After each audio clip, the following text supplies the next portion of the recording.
Mesdames et messieurs, heureux de quitter l'année 2020, de tourner la page et d'ouvrir la page 2021.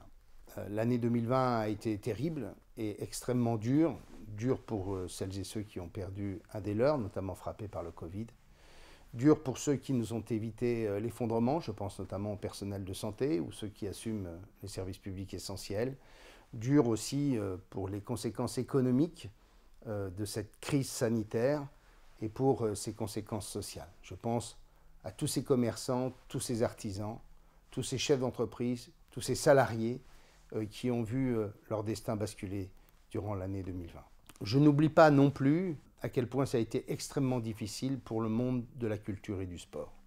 Pour 2021, pour le Conseil régional et pour la Normandie, la première priorité, c'est celle, autant que possible, de maintenir le tissu économique de notre Normandie. Nous avons d'ores et déjà soutenu 4000 entreprises, accordé près de 200 millions d'euros. Un plan de relance de 500 millions d'euros a été voté il y a quelques semaines.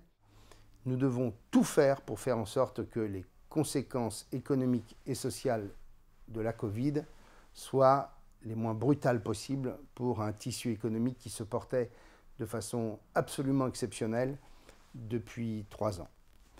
Deuxièmement, c'est bien entendu continuer à faire des efforts majeurs sur la question de la mobilité. J'espère enfin que 2021 sera l'année où nos trains vont rouler correctement grâce à ce plan d'investissement de plus de 2 milliards d'euros que nous avons effectué sur le ferroviaire. Les trains neufs sont en train d'arriver, les investissements sur les voies ferrées, les investissements sur les gares, tout cela devrait nous amener, je l'espère, à voir enfin un service public ferroviaire de qualité.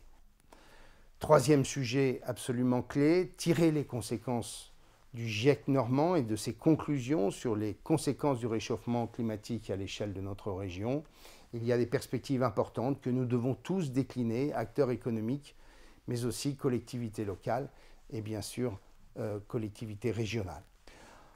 Quatrième sujet stratégique pour notre région, c'est d'une part l'effort majeur que notre collectivité effectue au profit des lycées, à la fois pour leur modernisation et leur équipement.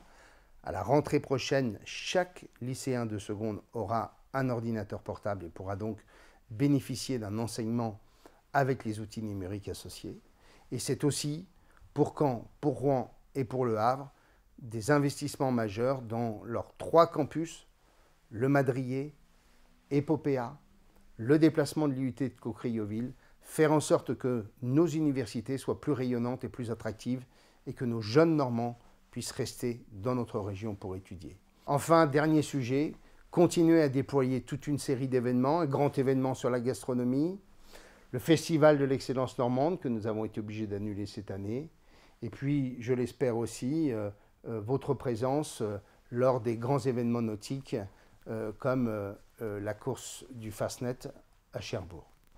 Au niveau national, mon vœu le plus cher, c'est de veiller à retrouver l'unité du pays, le rassemblement, la cohésion et aussi la confiance.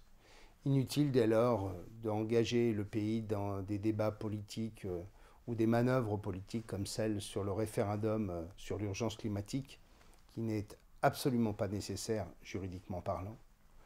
Inutile d'engager le pays dans des confrontations politiques autour, par exemple, de la réforme des retraites, certes indispensable, mais qui doit être portée à la prochaine élection présidentielle.